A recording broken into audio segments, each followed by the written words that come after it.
Hello everyone, welcome to this video tutorial on unsupervised machine learning. In this lecture, I will walk you through a complete end-to-end understanding of unsupervised learning. Unsupervised learning are also called by different names like segmentation, clustering, but it's all the same. We will start with why it's needed, where it's needed, then move into key algorithms like K-means, DBSCAN, okay, and then underlying theory among all the models. After that, I will walk you through a real world industry project where I will cover the data, what is the problem statement, how we will solve it using code, and then we will deploy it using MLops so that end users can also utilize the product.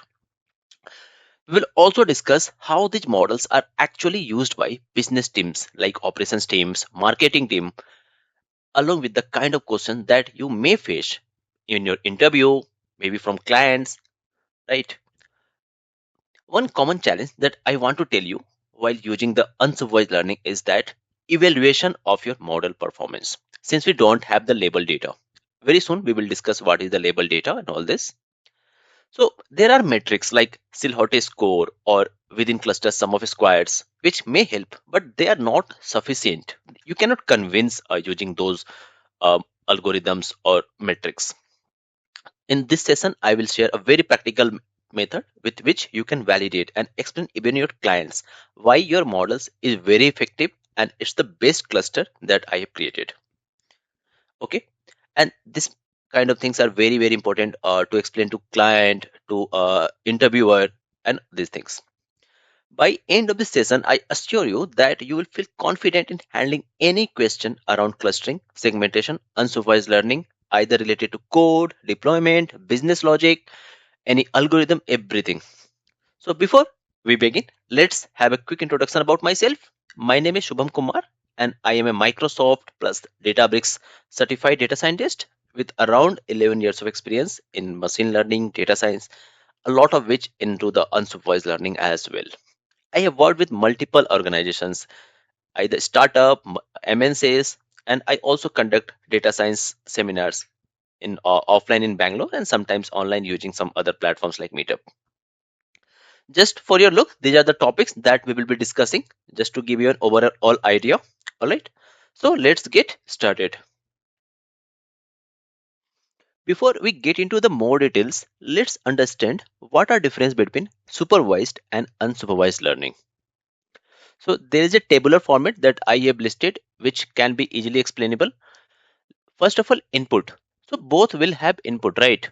Whatever input can be age, salary, CIBIL score, and many more things. Now coming to the target where the difference happens. In supervised learning, we have a target, maybe loan amount, interest rate, or something like that. But in unsupervised learning, we don't have the target variable. It can be new data or it can be new kind of analysis that we are doing. So goal will be in both the cases. In supervised, we will have to create a pattern, equation, algorithm where we can create target variable. We can predict target variable using all the input variables.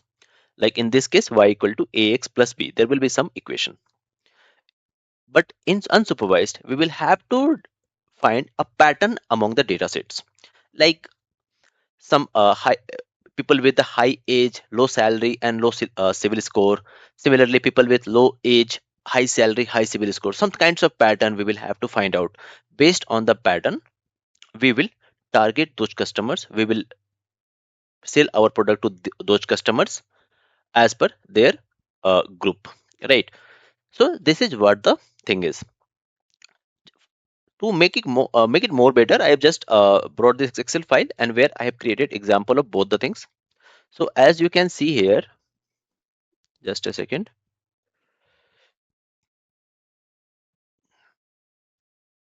Yeah. So the first one, which is in the red color, you can see this is the supervised learning, and the right one is the example of unsupervised. How it is? So in the left one, we have customer ID, age, salary, civil score, and then the loan ID, which we have to predict. So we have around 30, 40, or maybe 10,000 customers for which we have details available. Based on these details, we can create an equation that loan amount is the grouping of CIBIL score, salary, and age in some proportion, like 5 times CIBIL score plus 2 times salary plus 25 times age plus 1200, which is the coefficient. So, based on that, we get a formula for loan amount, and this becomes very helpful. This existing data, this label, which is always is very important to validate the data. So, every time you train the model, you check against the existing data. If there is no match, again you train, you keep training until you get a very good prediction, right? So that's why it has a good probability that you can validate the output. But in unsupervised learning, we don't have the loan amount. Now we only have the data set. Sorry, we only have the data sets, and here we have to just find out how we can target different customer with different product. So if you see top 5 customers, they have a similar pattern, like they are people with high with elder people, like more than 50 years of old age. They have high salary, they have high civil score. Similarly, the orange one, they are people with high age, with larger with age more than 50, but the salary is less, the civil score is also less. And in the blue part, you see they are younger people, their salary is also low, and their civil score is also low. Similarly, the gray one, where they are again young people, but their salary is very good and civil score is also good. So this way you can find a pattern among the data, and based on the pattern, you can devise different marketing campaigning for different group of people. For this, there will be different marketing campaign. For this, there will be different marketing campaign. Or even the product will differ for them, right? So this is how unsupervised learning is different from the supervised learning. Hope I am able to explain you the difference. So these are some of the use cases of unsupervised learning. There can be many more, but these are some of the one that I've identified for this tutorial. So in a industrial setup, normal products can be clustered in one group, and any product which doesn't fit in any of the normal clusters, they can be classified as the defective product. So it's very useful when a lot of products are getting manufactured every day, like some kind of toys or some kind of electronic device, and based on the image, it can identify that these images are not normal, there's something abnormal, and then it can flag it, and it will save a lot of money there. The second is the customer segmentation, and which is the mostly used, this is the best use case of the unsupervised learning. So entire group, maybe that you are doing marketing campaigning for doctors only. So based on their behavior to different digital channels, that whether they use WhatsApp, they use email, they use any other things, you can divide the customers, that how you need to target them, or to recommend the personal products or pricing. The one example that we just saw, that how we can you can segregate the customers based on their behavior. This is the second case, is the most use cases that you will find in most of the tutorial, also in the industry also. The third one is the dimensionality reduction. So a simple example you can understand from here is that you have a group of books in library, or you can say in a around 100 or 200 movies you have. You can segregate those movies or books into different genre, like action movies, romance movie, comedy, horror comedy, some kind of genre you can divide. So if you are recommending someone, you can get an idea that this person like horror comedy more. So whatever the horror comedy movies are available in your bucket, you can recommend those on Netflix or Amazon Prime kind of setup. So these are some of the use cases of unsupervised learning. Now moving to clustering methodology. First of all, let's understand what is the goal here, why we what we want to do here. So the target is that given of all data points, you have to create a clusters such that data points in a given cluster are very similar, but at the same time they are very dissimilar to data points in another cluster. Okay, what does that mean? That I will again explain in the next slide. And just to reiterate, clustering can be used for many purposes: customer segmentation, recommendation system, dimensionality reduction, image segmentation, and semi-supervised learning. Okay, two famous models that we'll be discussing is KMeans and DBSCAN. Okay, so you can see the data points here, that salary is there, and there is age, and all these data points are lying here. Clearly, because it's in two dimension, you can understand that how the clustering should happen. All the people will here who are very young and have a high salary, they will be in one cluster. All the people here who are in mid age and their salary is also mid range, they are in one cluster, they can be in one cluster. And here people with a high age and very low salary, they can be in another cluster. Okay, so how the k-means clustering works?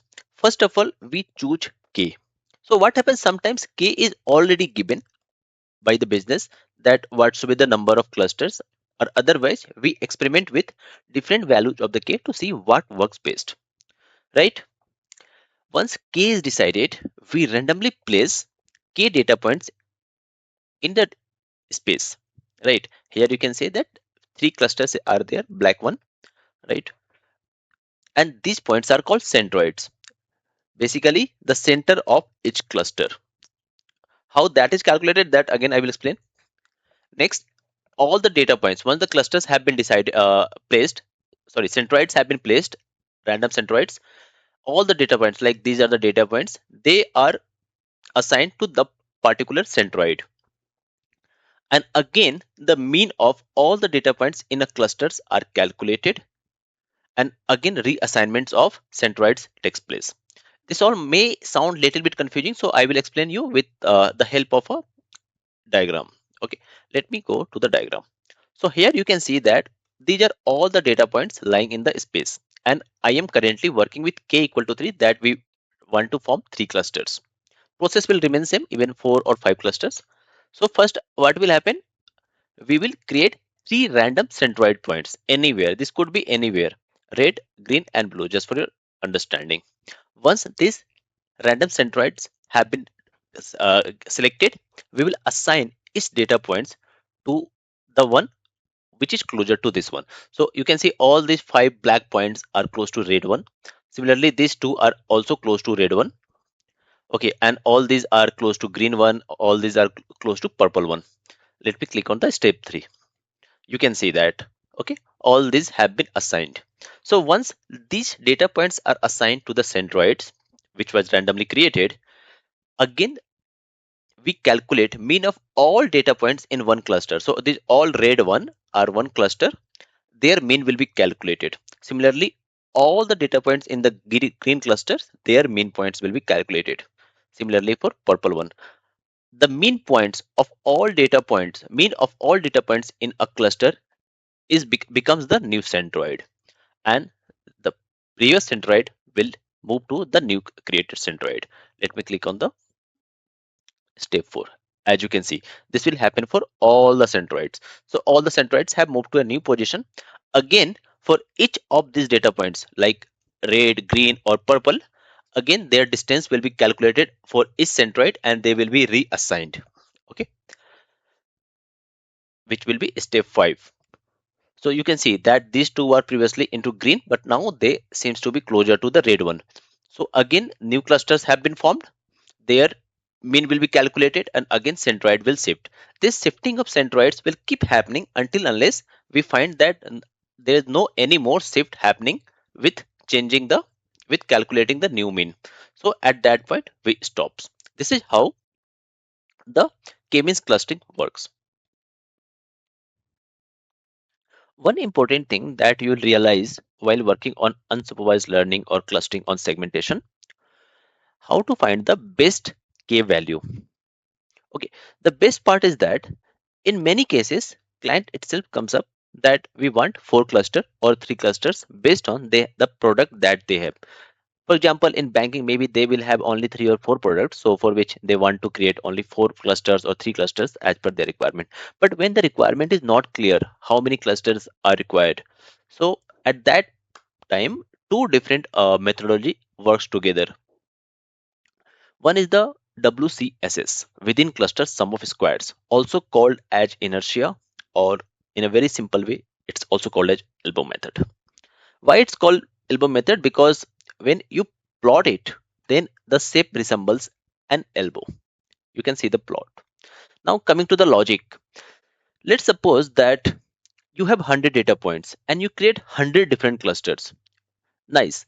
Every data point is very optimally aligned to one cluster. But does it serve any purpose? No. And if you see from the business point of view also, you cannot have so many clusters because you will not have different kind of campaigning plan, different products or anything like that, or different segments. So there will be a limit. And also it has been seen that when you start increasing the number of clusters, after some point, there is a very small decrease in WCSS within cluster sum of squares. So the point where WCSS is not reducing further is by a large margin, we stop at that point. If I tell you from this example, at this point, which is k equal to 3, our WCSS is around 170, 160. And again, at number cluster 4, it is around 110, very small reduction, and then 90. So you can either choose 3 or 4 because after that, if you see the reduction is very less. Now, what is the formula for WCSS? Just see in the right. I will explain you very simply in the next slide. The formula is distance xji, comma ci2. C is the clusters, okay, and xi is the data points.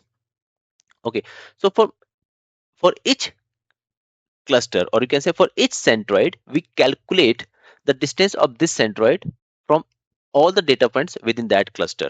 We sum it all. The same thing we do for all the cluster, and then we sum it all. Okay, whatever the number comes up, that becomes the within clusters sum of square distance. For calculating distance here, different methodology can be used, and that you can pass while training the KMeans clustering, which we will see in the code. So the most popular is the equivalent distance, but apart from that, Manhattan distance is also used, and some other distance can also be used. Okay, now to explain you further how WCSS is calculated, let's go to this next slide. So here we have three different centroids: blue one, the circle one, green circle one, and the red circle. Okay, and there are multiple data points: C1, B1, 83, and all these are data points. Okay, the one in the cross. So first of all, for all these clusters individually, we will calculate the distance between the data points to its centroid, which is like C1, C2, C3, C4, C5, C6. Same we will repeat for all the different clusters, right? Once we have all this distance, we will sum this together, as you can see in the bottom. So I'm just telling you the distance here can be anything like Euclidean or Manhattan that I discussed, but this is how the overall picture says. So that is how WCSS is calculated. So for each cluster, cluster 1, cluster 2, or cluster 3, we keep calculating it and we keep plotting this graph. The point where it seems that okay, there is no much change in the WCSS, we stop there, and that becomes our optimal number of cluster. Apart from WCSS, which looks very simple, there is one more method, and that is very frequently asked in interview also because it's bit mathematical. Let me come to that one, and that is called as Silhouette score. So like elbow method just looks how tight clusters are, but at the same time Silhouette score tell you how separated they are from each other. Like for example, if you created a cluster, three cluster, so as we discussed in the initial slide itself, that this is the goal, that data points in one cluster should be similar, but at the same time they should be dissimilar from data points in a different cluster. Okay, so if I come here and I tell you the formula of Silhouette score, okay, for one data point, this formula is for each data point. Okay, so bi minus ai divided by max of ai comma bi. Okay, so here ai is the average distance from point I to all other points in its own cluster. Okay, average distance from point I to all other points in its own cluster, and bi is the average distance from point I to all points in the nearest other clusters. So one cluster where you are currently working, that let's suppose that it is the A, and the cluster which is closest to A is, you can say, the B. Okay, then in these two clusters we work for the Silhouette score. Okay, so bi minus ai. Ai is the average distance from point I to all other points in its own cluster, and then average distance from point I to all points in the nearest other cluster. Okay, the cluster which is closest to I. Now, overall Silhouette score for the clustering is the average of SI over all data points. So the same thing we will do for entire data point in our space.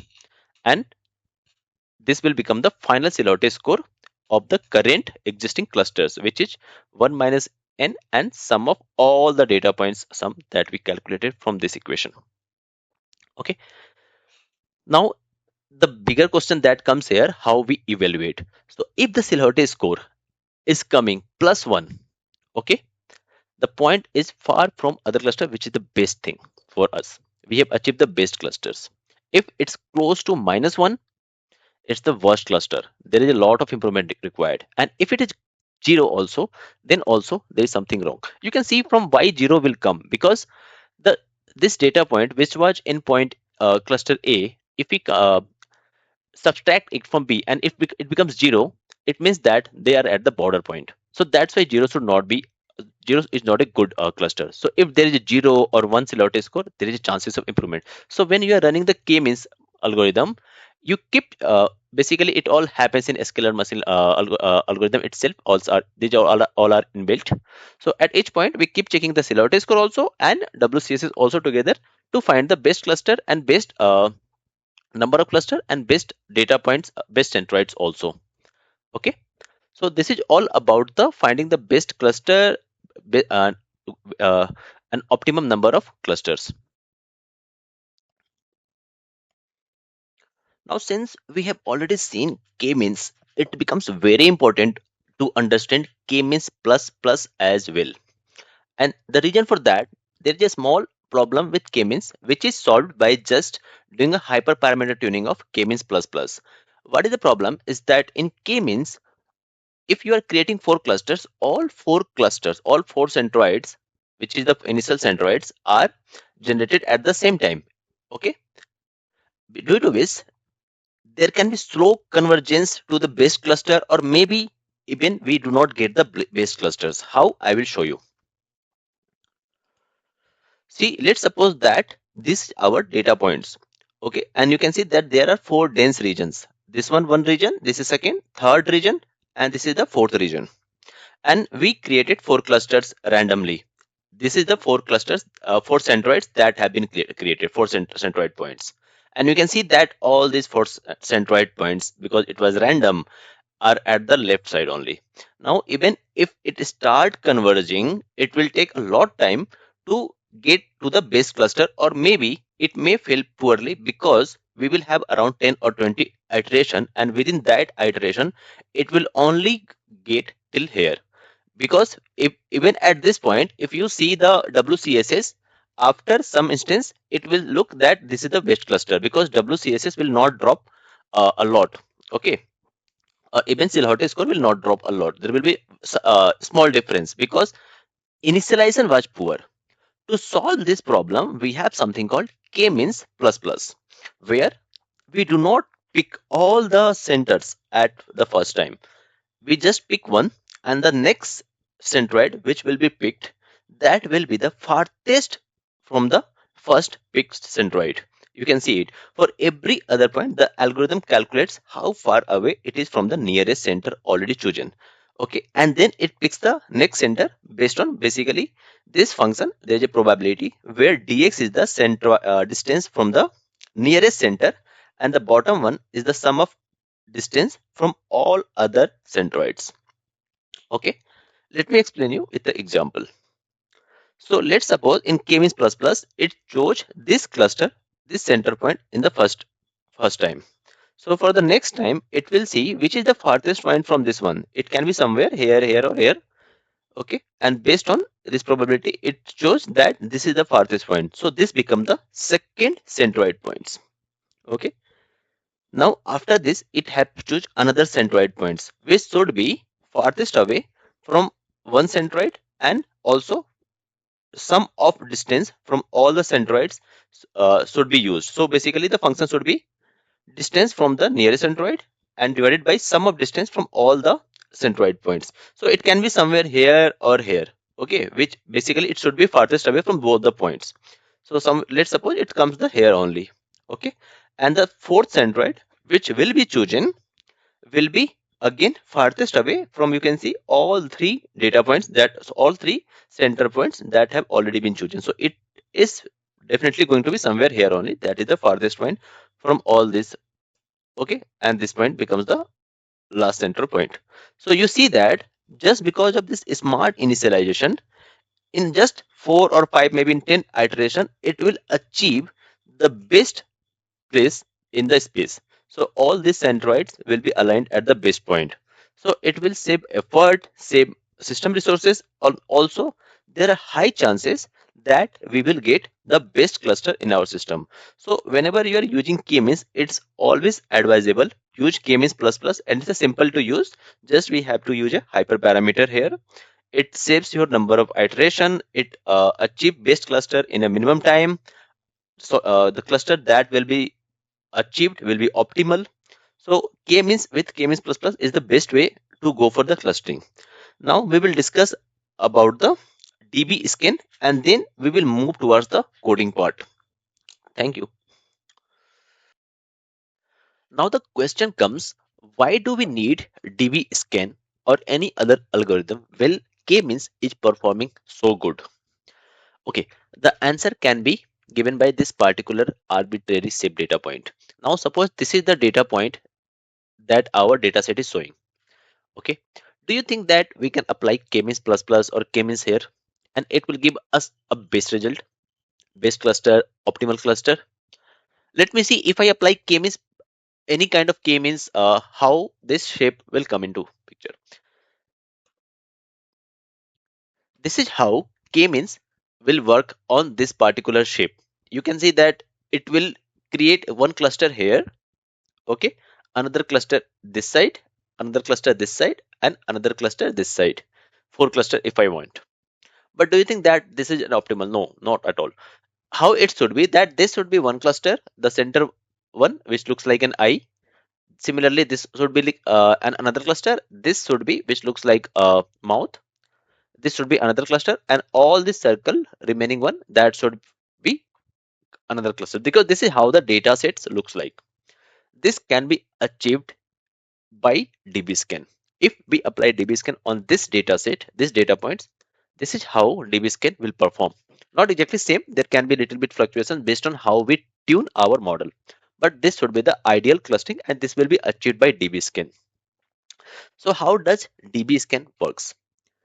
So let me go to the first what DBSCAN is. So the full form is density based spatial clustering of applications with noise. The last word, which is noise, is very important. Why? Because our previous algorithm, which is K-means, it was not dealing with noise.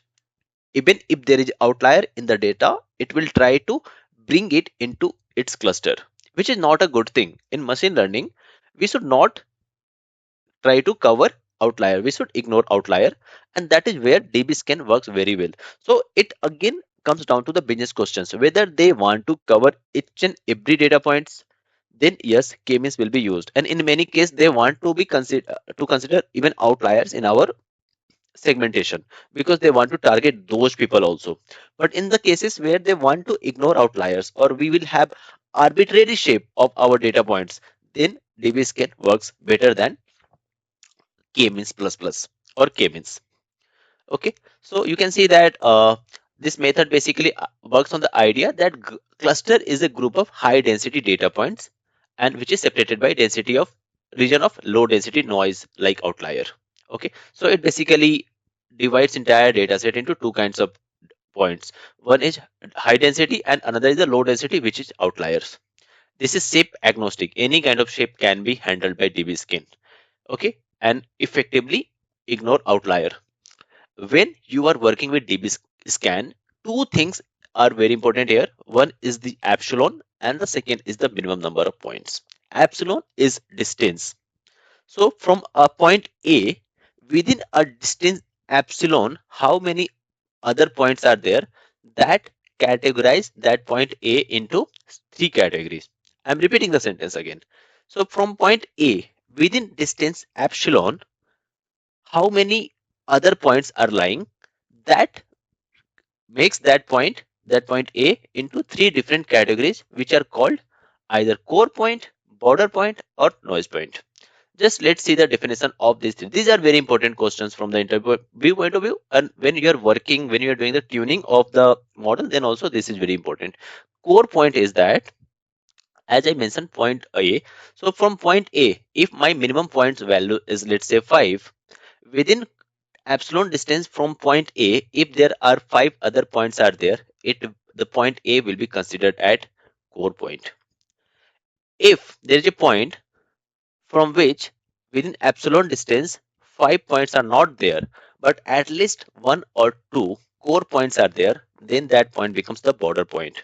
And noise point, which is neither core or not a border point, basically which are outliers. I will explain with the help of an image diagram, and here it is image. So you can see that we have points lying in the space. Okay, now you pick any point here like this point and see and here the absolute distance is 5, minimum is points is 4. So from this point within epsilon distance, just put in your head that the, epsilon is distance like this much. You just see, do we have 4 points within its vicinity? Yes, we have. So this becomes a core point. Similarly, all these points will start becoming the core points, and it will remain in the same cluster because it is keep increasing. Like these 4 points are within epsilon distance, so this become core points. Then it goes to a new points. Again, it checks uh, within epsilon distance. Do we have 5 minimum points from this? Yes, I have. So all this start becoming converging in a cluster. Now, when it comes at this point, it again checks, and we see that within from this also we have around 4 points within an epsilon distance 5, this 4 points. Okay, so this also become core points. Now this point, if you see, from this we don't have 4 points, within the epsilon distance of 5, so this will become a border point. This will also become a border point because within epsilon distance 5, minimum 4 points are not there, but it is within epsilon distance from any core point. This is a core point. Here you can go. Now I'm moving to the right side only. It will be better to explain. Now here, if you see these 3 points, these 3 points are not basically core points, but they are within epsilon distance from any of the core points. This is within epsilon distance of this one. These are between, but this point which was here and now it is here, this is not within epsilon distance from any of these core points. Okay, so this will be called an outlier and it will be ignored by the model. This will not be part of our segmentation. This will not be in part of any cluster.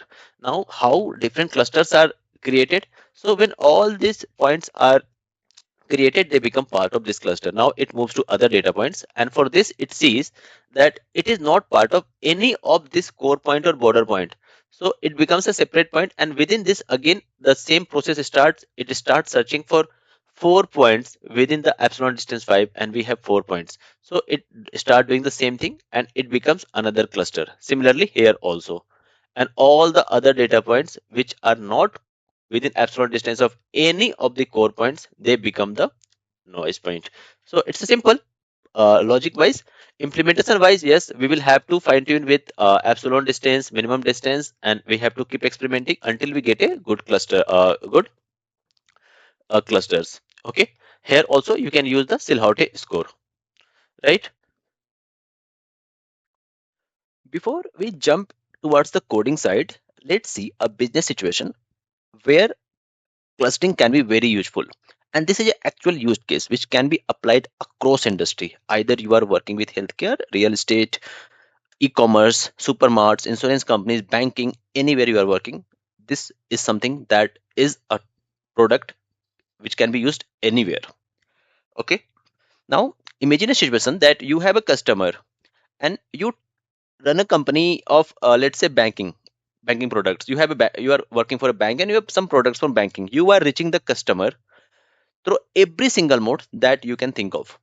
Okay, like you are sending him email on regularly, you are sending him WhatsApp messages, you are sending him Telegram messages, you are calling him, you are sending him messages via applications, your salesman calling him via mobile, you going to their door also to meet them face to face. I mean, whatever the different modes are there, you are trying to target them. And you know very well as a customer also, because we all are customer at some point of time, that it will be very frustrating if somebody calls us or try to reach us via every single channel every 3 to 4 days. And it happens, right? It happens with all of us, right? So to get over this problem, clustering can be a very, very good strategy. Now, how clustering can solve? So instead of reaching him via every single channel, we can collect data about the customer, that how he behaves or how he responds for different channels in last 6 months or 1 year, and based on that data, we will only use his preferred or her preferred mode of communication to connect with that particular person. Okay, what this will make, that instead of reaching with him via every channel, if you just reach him via the channel that he prefers, you will win the customer. Otherwise, if somebody connect with me every day, I will block that company or that product, that bank, insurance company, whatever it is, from everywhere. I will not even see the important messages that I, as a customer, I should be seeing. So this is where the clustering can be a very good use case. So as I told you, that for this we will need last 6 months or 1 year of data about that, about our customers' behavior. That how he responds to face calls, how he responds to WhatsApp, how he responds to phone call or email or Telegram, SMS, app push notification. Okay, because they, see, there are people who prefer different modes for different things. Like I don't prefer WhatsApp for business communication. I think that people should come to me via email only, not via WhatsApp or SMS, so that I do not get distracted from whatever I am doing. Similarly, I don't want people to call me every single day promoting their product. That's why I block them from every time they call me. Okay, but some people can be different. They might want that people should connect to them via WhatsApp or any channel they want. So that's why we need this data, or based on the data we will try to segregate customers into different segment, and each segment will have something unique. Like this particular segment, maybe I create into 3 or 4 segment, and one segment can be where people are more inclined towards the seminar or WhatsApp or email, and less inclined towards face to face or SMS, website visit, like this. So this is our business problem. Now coming from the interview point of view, this is a problem which can be applicable to any area: real estate, banking, insurance, e-commerce, supermarkets, jewelry shop. Okay, companies targeting their wholesalers or shopkeepers, healthcare where medical representative calls doctor. Okay, everywhere this kind of problem can exist, and you can use this as your case study or as a justification that you have done this project at your industry. And I will also deploy this product so it can be used by end user, that also I will show you. So let's move towards the coding part, where we will use this data to create the cluster and work on it. So to start coding, just create a new folder, and from there you can go to the Visual Studio Code. How we go to Visual Studio Code? We just, from that folder, just type code space dot and hit enter. It will open the Visual Studio Code if it is installed on your system. It is not installed, please install first the Visual Studio Code or any other good ID, then only start it. Okay, once it is open, there you have to create a file requirement.txt and put all the uh, packages that you want to keep there. Let me zoom in little bit so that you can see everything. Yeah, I think it's now clear. Okay, so these are the packages that will be utilized: pandas, numpy, seaborn, matplotlib, and scikit-learn. Once that is done, you need to go to the terminal. Sorry, yeah, you need to create a terminal, and in terminal you need to put the Python. You need to create a virtual environment. Go to that virtual environment, install the requirement.txt file. All the packages will be installed. Okay, now next is, we will have to bring the data here itself. So whatever the data that I showed you in CSV format, this data I'm talking about, I brought it here in the same folder, so that I don't need to give path and everything. And the code, you can create a new file .ipynb, which is the Jupyter file. Okay, this is a Jupyter file here. Okay, 1 minute.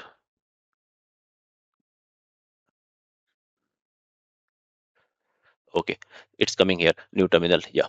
Okay, now you will import all these packages. Most of the packages, if you are from the machine learning background, you are well aware of. Just this KMeans DBSCAN is something that you need to install from sklearn.cluster.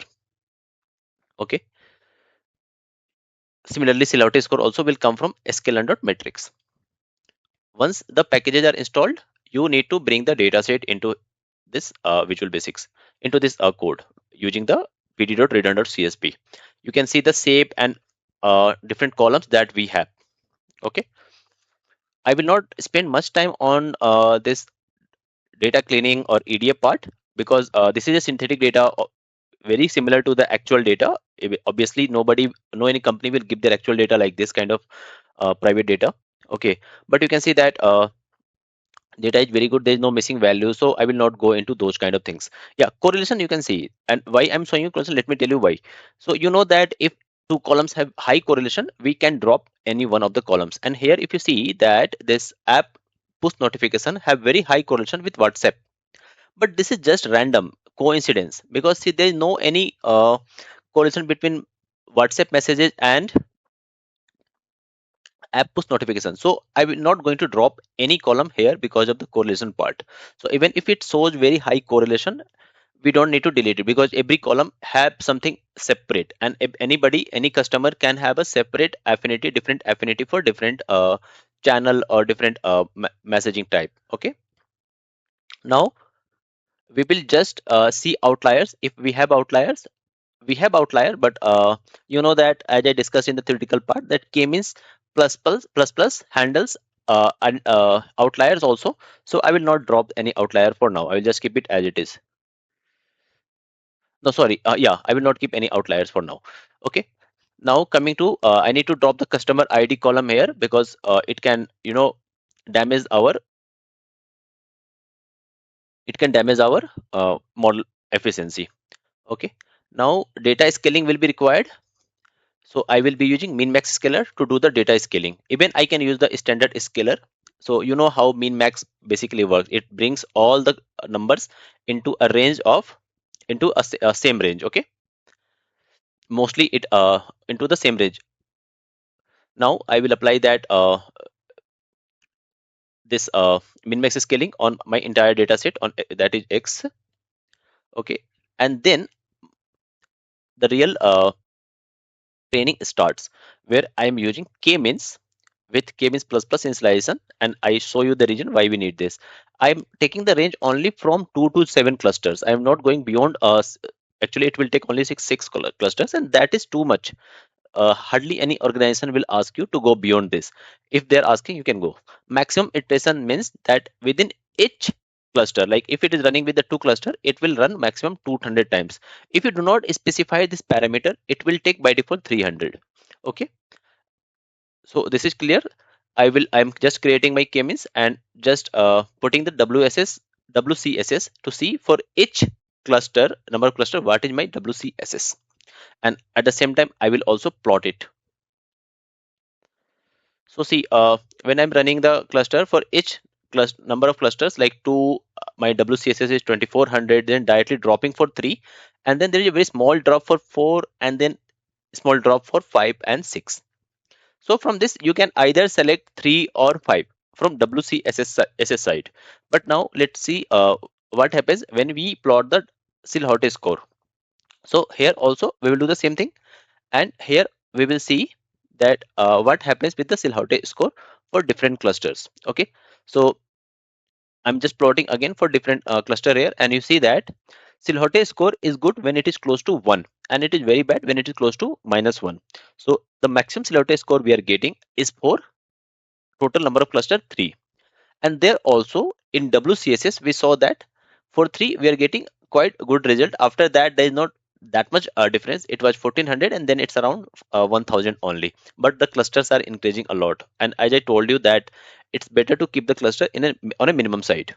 But and if you are thinking that why we are not taking 5, let me tell you the reason. That in Silhouette score, 5 has a very poor score compared to 3.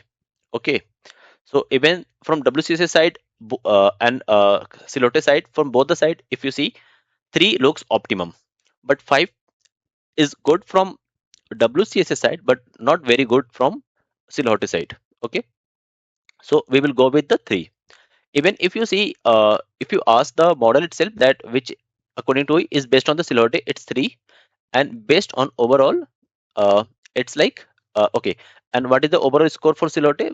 Base score, it's a 0.46. You can just use this code to experiment with different number of clusters, different number of iterations. Okay, and maybe you will be getting some other result. Now, once this is done, we will see that how our clusters with our model with 3 clusters is performing. This is the performance, okay, for different channels. Let me just bring it to the Excel file because this is something important to understand, as we might have to explain this to the clients also, that what exactly is it is showing. 1 minute. Okay, let me just pull it out.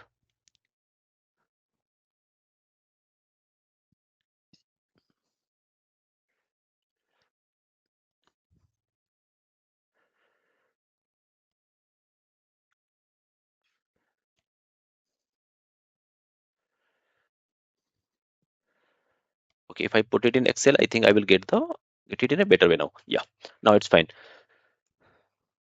Still, it's not looking very good, but I can just correct it in a minute.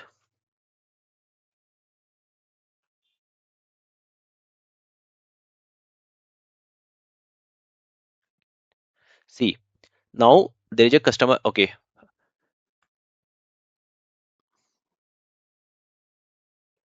okay, let's stick to there only. I think it will take more time otherwise. Or let me stop the recording and then I will come back again after formatting it. Yes, so I'm done with the formatting. And now how you can read this. If I just see what is happening with what is the preference of people falling in the cluster, customers falling in the cluster 0. So mostly they are not preferring F2F call, seminar, direct mail, but they are preferring WhatsApp. Let me make it highlight it. They are preferring Telegram. Email also, yes, they are preferring. Website visit, yes, they like to do website visit, and app push notification also they are fine with. Similarly, for people who are into this sector, this segment 1, they are preferring face-to-face call, seminar, direct email, and then then phone call also. Okay, now coming to the second cluster, are they preferring anything? Yeah, they are preferring email only and website visit. Okay, so this is how we got our clusters. So if you have to target these people who are falling in cluster 0, target it with like WhatsApp, Telegram, email, okay, website visit, or app note, mostly digital channels. People who are into one, they, if you see, they are mostly into the face to face or seminar where they want to meet physically, direct mail, okay, or phone call. Yeah, see, they want to connect with one person directly where they can hold talks for a longer time. Direct mail means like sending, they may be older citizens who are okay with receiving the messages by mail, postman, like that. Then this cluster, they are only okay with the email and website visit. They're not okay with any other channels. So now we got an idea that which particular segment prefer which particular channel, we can target them accordingly. It will improve the customer delight also. Okay, so this is how you will read this. Now if you remember, I promised you in the start of the video that I will show you one method apart from Silhouette or WCSS, which is very impactful to understand whether our cluster is performing well or not. So now I will show you that method. Okay, one thing that I forgot, that I also had to cover DBSCAN. So for applying DBSCAN, we will pass a range of epsilon value like from 0.3 to 10, and then minimum sample value also 5, 10, 15, 20, 25. And through all this it will iterate and it will show us that how many clusters it's creating for each particular instance. And this is basically the entire code for DBSCAN. We just have to pass epsilon and minimum samples, that's all, and it will give us the cluster for every single instance. So after running it, you can see here that for most of the cases it gives us cluster 1 only, not beyond that. Okay, and result is saved. So that is the problem with the DBSCAN, that you cannot pre-decide the cluster, or also you cannot do much if it is not generating more than one cluster. Actually, I tried with multiple epsilon values and minimum samples, but I was not getting more than one sample, one cluster for this data set that we have. So that's why I am not going with DBSCAN. Finally, we can just uh, save our final output, which will be look something like this: clustered output. So here you can see that for KMeans cluster and for DBSCAN, we are getting the output. Now you remember that I told you that there is a very solid way to verify whether our clusters is working fine or not.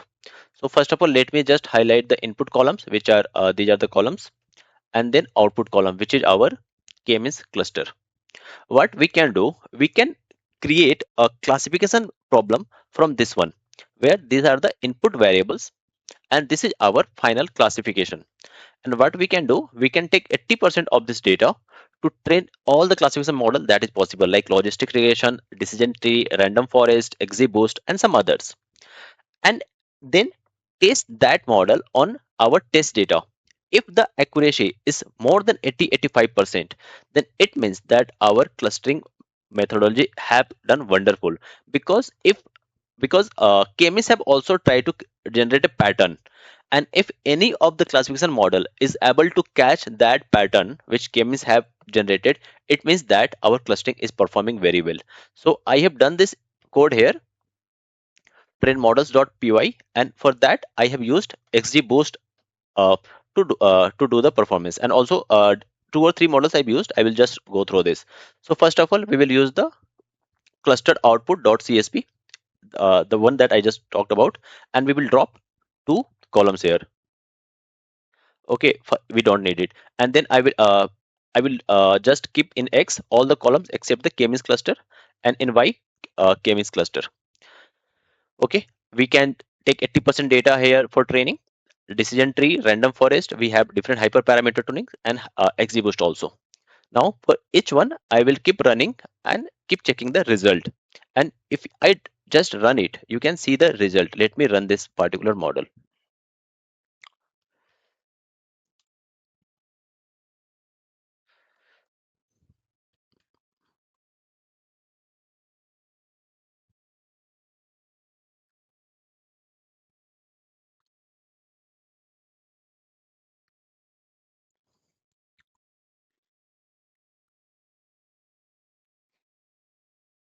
It's just taking some time. Let's see.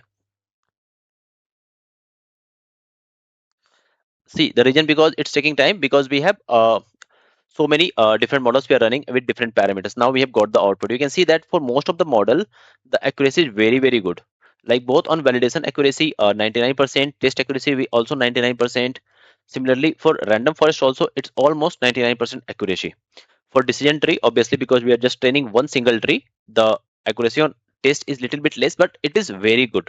So the clustering that have been generated by this on this data set by our model is performing very, very well. Now we have value. This is something you can tell your client, your superior, that this is how you can prove that your clustering model is performing very well. So if you are okay till here, I will just move how we can deploy it so that anybody can use this model, and they can use this model to train on the to get the prediction or cluster on the new data sets. Okay, so this strategy of evaluating any clustering model, if you tell this to your interviewer, he will be highly impressed, because this is something which is not written in many books also, in many blogs also, or other YouTube tutorials also. And this is the most you can say the best way to validate your clustering algorithms. Now I will be moving to change this my clustering code to a code which can be utilized for production. Okay, so just the same thing it will remain, just we will import the packages. Two new packages we are importing, which is the column transformer and pipeline. So basically pipeline just line which will collate everything together. And this function I'm creating here, where I'm loading my data set already, that I did in clustering as well in this code itself. And then these are the features that I will be passing. Okay, and then all these columns are numerical, so I just need to, if there is any missing values, we need to replace with the median, and then standard scalar we need to do. You can see that what is the formula for standard scalar: x minus mu by s. Okay, where u is the mean and s is the standard deviation. Now preprocessor will be column transformer, and where we will be just doing the transformer of all the numerical columns. Okay, remainder will be dropped. If there is anything extra like customer id, DBSCAN cluster, anything else comes, that will be dropped. Only these columns will be passed. Okay, and after that we'll create a pipeline where there will processor and KMeans, which will be the model. And we have seen that our model was performing the best at clusters 3, and initializations was not random, it was KMeans plus plus. So our pipeline is created. Now we just need to fit the pipeline on the data set. Okay, and once that fitting is done, we will just export it as a model pipeline dot pickle file. Okay, and we will be dumped into the same folder.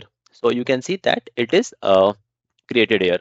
I've already run this code, so I will not running it again, and just the function we will be calling. Okay, so this is the export pipeline. Once this code is ready and we have created the pipeline, pickle function, we can go to the app.py, which will be creating the web interface where clients or users can put their data either maybe in batch format or maybe in online format, and they can get the prediction. So we will be using Streamlit for the web interface. You can even try with Node.js or JavaScript or whatever you find you want to do. Okay, just a few interface thing for look and feel. We will be just writing these things, title and all these things, and then we are loading this pipeline. Okay, when we starting the web interface. Okay, after that, once the pipeline is loaded, uh, we can just go and select which there are two options. Basically there are two tabs that we're creating. One is for the batch prediction, other is for the single customer prediction. Okay, and once that is done, these are again just the headings to guide the user. Okay, all these things are there. You can just go through the code. It's a simple code, there's no more complex, and it's the pd. So whatever the data they upload, that will be converted into df row. Okay, there some it also shows top 5 rows so that user will get, okay, my data is loaded successfully. And then once they click on the button generate cluster predictions, okay, it will just go, and the pipeline that we created, that we saved there, okay, it will go there. It will start doing the prediction using on the df row. Df out is the df raw dot copy. And why we are creating this? So that we can get the client id against customer id against the all the prediction. We do not drop it from the output. Okay, some additional details are provided, which is just for the user ease of use. Okay, you can see that with column 1 what are the things we are showing, with column 2 what are the things we are showing. Okay, and if I show you the web interface, you will get a more idea about what exactly happening here. I think I've already run it somewhere. Yes, so this is how our web interface will look. To run it, let me just close it once and let me run it again. Streamlit run app.py is the code that we need to run. I click enter. Look and feel, you are free to use increase or decrease. So either you can do batch prediction or you can do even the single customer prediction. Okay, if I just increase all this number, I can put seminar 10, direct mail also 9. Okay, and face to face call, let's see, 17. Rest all things I will keep, let's keep it 0, let it 2, email also 2, SMS 1, website visit 1, phone call let me increase it further by 10, 11, app push notification 1, and let me see the segment. So it's saying that this customer most likely belongs to customer 2, and here giving the cluster. I can even use the batch prediction here, where I will have to import a data, which I will be importing from this one, customer engagement, and I've already created a batch data. Okay, and you can see the preview of the data. Customer ID is there and all the numbers are there. Just click on generate customer predictions. scoring complete, and we can see the prediction has been done, and we can download it. So predicted cluster for all the customer ID is there, and users can download it. So this is all we are doing here.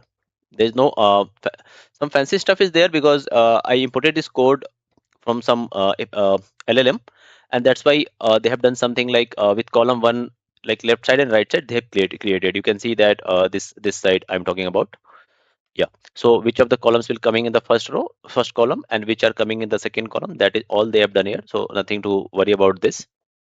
Okay, I'm just giving you the idea that how all this works. So this is very much close to how the actual deployment happens, but you can use it some advanced tools like, as I told you, JavaScript or Node.js, Next.js, something like that, to deploy an actual use case.